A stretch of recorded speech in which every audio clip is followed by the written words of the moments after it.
Hi, എല്ലാവർക്കും എൻ്റെ നമസ്കാരം. നിങ്ങളോട് ഈ തവണത്തെ വിഷു ആശംസകൾ നിങ്ങൾക്കെല്ലാവർക്കും. എനിക്ക് ഈ തവണ വിഷു ഇല്ല. കാരണം എൻ്റെ സഹോദരി നമ്മളെ വേർപിരിഞ്ഞിട്ട് ഇത് ആദ്യത്തെ വിഷുവാണ്. ദുഃഖമുണ്ട്, അവളുടെ കാര്യം ഓർക്കുമ്പോൾ വല്ലാത്ത വേദനകളുണ്ട്. കൂടുതൽ എൻ്റെ കൂടപ്പിറപ്പിനെയൊക്കെ സ്നേഹിച്ച ഞാനായിരുന്നു.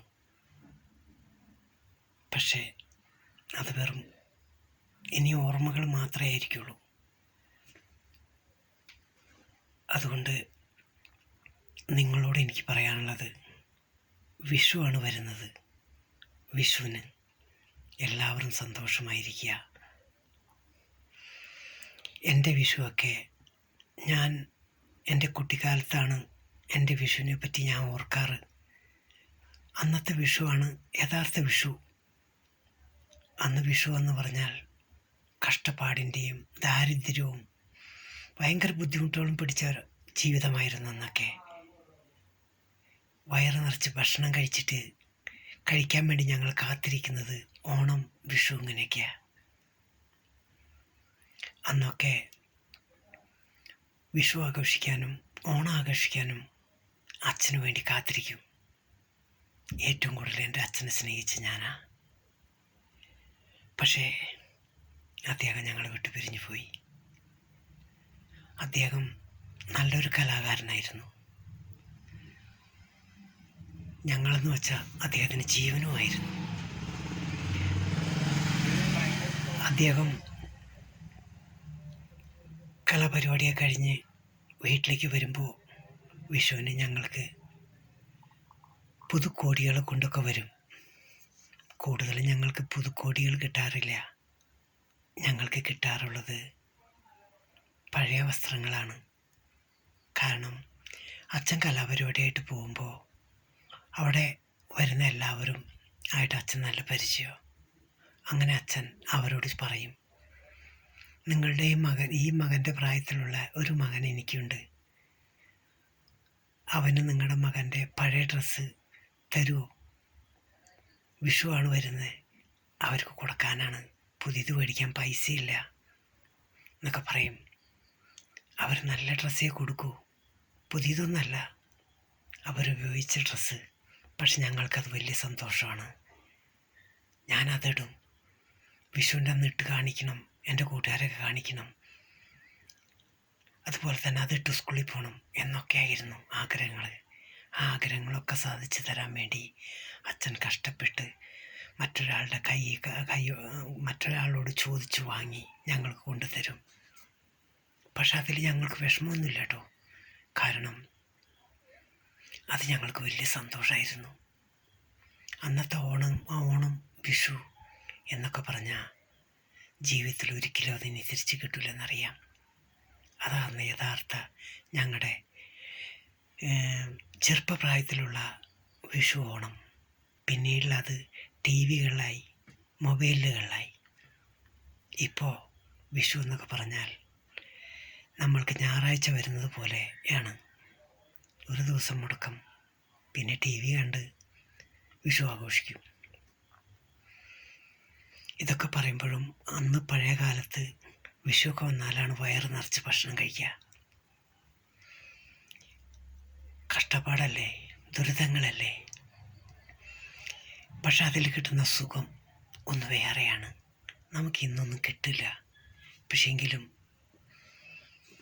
ഓർക്കുമ്പോൾ വലിയ സന്തോഷം തോന്നും.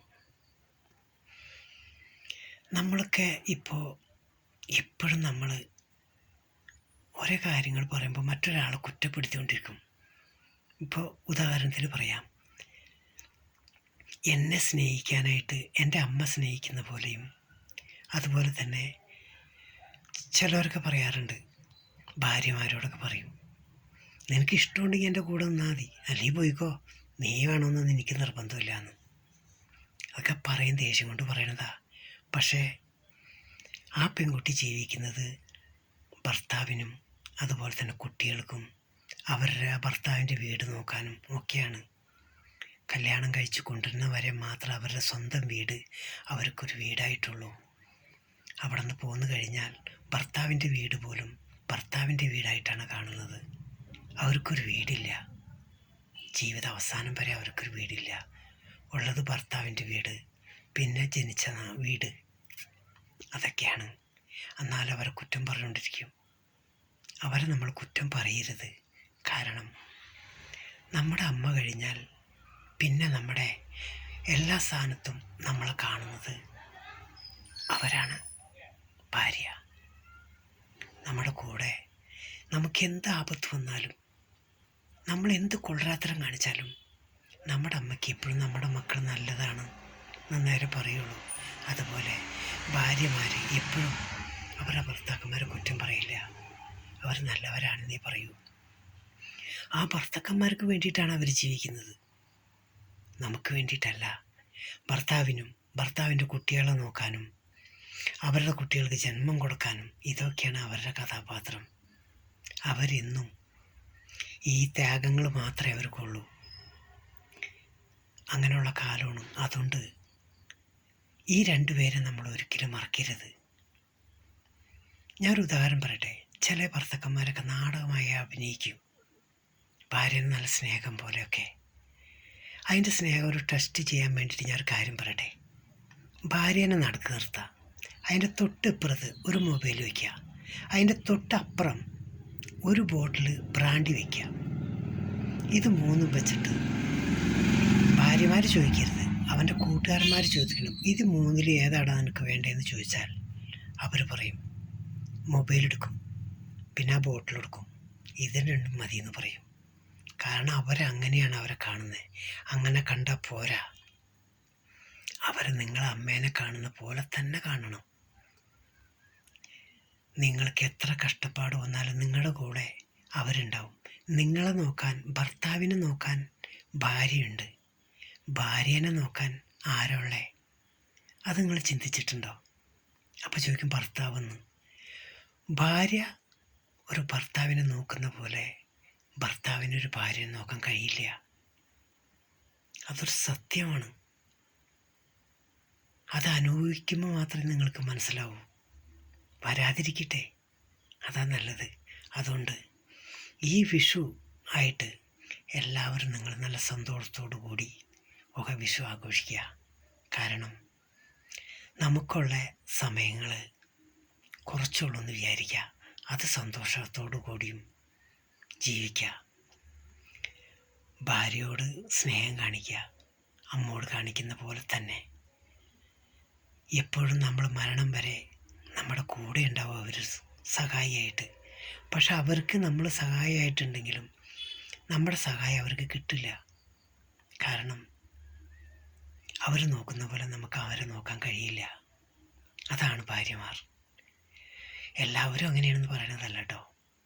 ചിലവർക്ക് അങ്ങനെ, ചിലവർക്കല്ല. പിന്നെ എല്ലാവർക്കും സുഖമാണെന്ന് വിചാരിക്കുന്നു.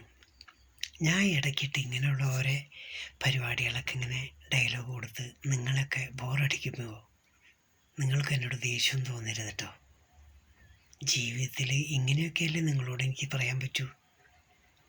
അതുകൊണ്ടാണ് ഞാൻ പറയുന്നത്. കാരണം എനിക്കിതാ നിങ്ങളോടല്ലാതെ ആരോടാ പറയാനുള്ളത്? ആരോടും നിങ്ങളോട് പറയുന്നു, നിങ്ങൾ കേൾക്കുമെന്ന് വിചാരിക്കുന്നു. പിന്നെ എല്ലാവർക്കും ഈ വിഷു ആശംസകൾ. വേറെ ഒന്നും ഞാൻ പറയുന്നില്ല. ഞാൻ എൻ്റെ അച്ഛനെ വല്ലാതെ സ്നേഹിച്ചിരുന്നു. കാരണം അദ്ദേഹം എനിക്കൊരു പിന്നെയും ഒരു ജന്മം തന്ന അദ്ദേഹമാണ്. ഒരു ചെറുപ്പകാലത്ത് എനിക്കൊന്ന് ഓർമ്മ വയ്ക്കുന്നുള്ളൂ. ആ സമയത്ത് എൻ്റെ അച്ഛൻ്റെ നാട്ടിൽ വെച്ച് എനിക്കൊരു അസുഖം പിടിപെട്ട് ഞാൻ ഒരു ഹോസ്പിറ്റലിൽ കിടക്കേണ്ടി വന്നു. അവിടുത്തെ ഡോക്ടർ പറഞ്ഞു, കുമാര, പ്രകാശനെ കിട്ടൂല, നിങ്ങൾക്ക് അറിയിക്കേണ്ട ആൾക്കാരെയൊക്കെ അറിയിച്ചോളൂ, കാരണം ഇനി അദ്ദേഹം നമുക്ക് തിരിച്ച് കിട്ടൂല എന്ന് പറഞ്ഞു. അച്ഛൻ ആ ഡോക്ടറെ കാല് പിടിച്ച് കരഞ്ഞു.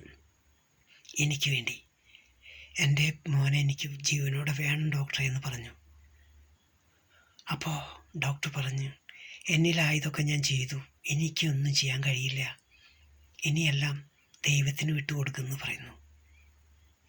അങ്ങനെ അച്ഛൻ പറഞ്ഞു, ഞാൻ വേറൊരു ഹോസ്പിറ്റലിൽ കൊണ്ടുപോയിക്കോട്ടെ എൻ്റെ മോനെന്ന്. അപ്പോൾ ഡോക്ടർ പറഞ്ഞു, എവിടെ കൊണ്ടായാലും അവൻ തിരിച്ചു കിട്ടില്ല എന്ന് പറഞ്ഞു. എങ്കിലും അച്ഛൻ്റെ വിശ്വാസത്തോടു കൂടി അച്ഛൻ ഡോക്ടറോട് പറഞ്ഞു. അങ്ങനെ ഡോക്ടർ കത്ത് കൊടുത്തു, ചാവക്കാട് ഹോസ്പിറ്റലിലേക്ക് എന്നെ കൊണ്ടുപോയി. അവിടെ എന്നെ ഇട്ടു. അവിടുത്തെ ഡോക്ടർ പറഞ്ഞു, എന്തിനാ കൊണ്ടുവന്നേന്ന്. അപ്പം അച്ഛൻ പറഞ്ഞു, എൻ്റെ മോൻ എനിക്ക് തിരിച്ചു വേണം, അവനെനിക്ക് ജീവനോടെ വേണം ഡോക്ടറെ എന്ന് പറഞ്ഞു. അപ്പോൾ ഡോക്ടർ പറഞ്ഞു, ഞാൻ അവനൊരു ഇഞ്ചക്ഷൻ കൊടുക്കാം, അത് കൊടുത്തു കഴിഞ്ഞ് 1 മണിക്കൂർ കഴിഞ്ഞിട്ട് അവൻ്റെ ശരീരത്തിൽ ജീവനുണ്ടെങ്കിൽ അവനെ ഞാൻ രക്ഷപ്പെടുത്തി തരാം കുമാര എന്ന് പറഞ്ഞ എൻ്റെ അച്ഛനോട്. അങ്ങനെ ഇരുട്ട് റൂമിൽ എനിക്കൊരു ഇഞ്ചക്ഷൻ തന്നു. 1 മണിക്കൂർ എന്നെ അവിടെ കിടത്തി. ശവം കിടക്കുന്ന പോലെ ഞാൻ കിടന്നു.